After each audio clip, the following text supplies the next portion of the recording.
Hi all. MS വേർഡിൽ എങ്ങനെ table insert ചെയ്യാം എന്നുള്ളതാണ് ഞാനിന്ന് കാണിച്ചു തരാൻ പോകുന്നത്. 3 മെത്തേഡിലൂടെ നമുക്ക് ടേബിൾ ഇൻസേർട്ട് ചെയ്യാം. ആ 3 മെത്തേഡ് ഞാനിന്ന് കാണിച്ചു തരാൻ പോകുന്നുണ്ട്. ആദ്യം ഇൻസേർട്ട് ടാബ് എടുക്കുക. അതിൽ ടേബിൾ എന്ന ഓപ്ഷൻ എടുക്കുക. അപ്പോൾ നമുക്കൊരു പാറ്റേൺ കാണും. ഈ പാറ്റേണിൽ നിന്ന് എനിക്ക് വേണ്ടത് 4 റോയും 4 കോളവും ആണ്. അപ്പൊ ഞാൻ 4 റോയും 4 കോളവും സെലക്ട് ചെയ്ത് ക്ലിക്ക് ചെയ്യുന്നു. അപ്പൊ നോക്കൂ, 4 റോയും 4 കോളവും ഉള്ള ഒരു ടേബിൾ വന്നിട്ടുണ്ട്. അപ്പൊ എനിക്ക് ഇനിയിപ്പോ ഇതിന്റെ ഉള്ളിൽ റൈറ്റ് ചെയ്യണമെങ്കിൽ മൗസ് ടേബിളിന്റെ ഉള്ളിൽ വെച്ച് ക്ലിക്ക് ചെയ്താൽ മതി. അപ്പൊ നമുക്ക് എന്ത് വേണമെങ്കിലും അതിൽ എഴുതാം. ഇനി ഞാൻ അടുത്ത വഴി പറഞ്ഞിരുന്നത് ഇൻസേർട്ട് ടാബിൽ പോവുക. അതിൽ ടേബിൾ എന്ന ഓപ്ഷനിൽ നിന്ന് ഇൻസേർട്ട് ടേബിൾ ക്ലിക്ക് ചെയ്യുക. അപ്പോൾ ഒരു ബോക്സ് വരും.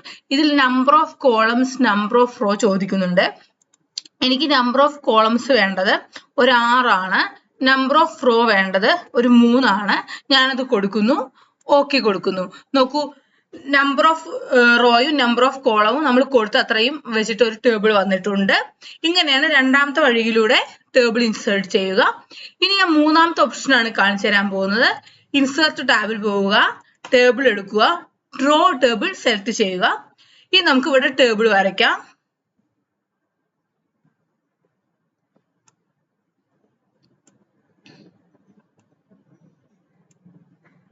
ഇങ്ങനെ നമുക്ക് ഇഷ്ടമുള്ള രീതിയിൽ ടേബിൾ വരച്ചെടുക്കാം. അതാണ് മൂന്നാമത്തെ ഓപ്ഷൻ. ഇങ്ങനെ 3 ഓപ്ഷനാണ് ടേബിൾ ഇൻസേർട്ട് ചെയ്യാനുള്ളത്. ഇൻസേർട്ട് ടാബിൽ പോവുക, ടേബിൾ എടുക്കുക. അതിൽ പാറ്റേൺ ഉണ്ടാവും. ആ പാറ്റേൺ പ്രകാരം ടേബിൾ ക്രിയേറ്റ് ചെയ്യുക. രണ്ടാമത്തെ ഓപ്ഷൻ ഇൻസേർട്ട് ടേബിൾ പോവുക. അപ്പൊ ഒരു ബോക്സ് വരും. ഈ ബോക്സ് നമുക്ക് വേണ്ട നമ്പർ ഓഫ് കോളവും റോയും കൊടുക്കുക. അങ്ങനെ ഇൻസേർട്ട് ചെയ്യുക. മൂന്നാമത്തെ ഓപ്ഷൻ ഡ്രോ ടേബിൾ ആണ്. നമുക്ക് വേണ്ട ടേബിൾ വരച്ചെടുക്കുക. ഇങ്ങനെ ഇതാണ് 3 മെത്തേഡിലൂടെ ടേബിൾ ഇൻസേർട്ട് ചെയ്യുക. എല്ലാവർക്കും എന്റെ ക്ലാസ് ഉപകാരപ്പെടുമെന്ന് ഞാൻ വിശ്വസിക്കുന്നു.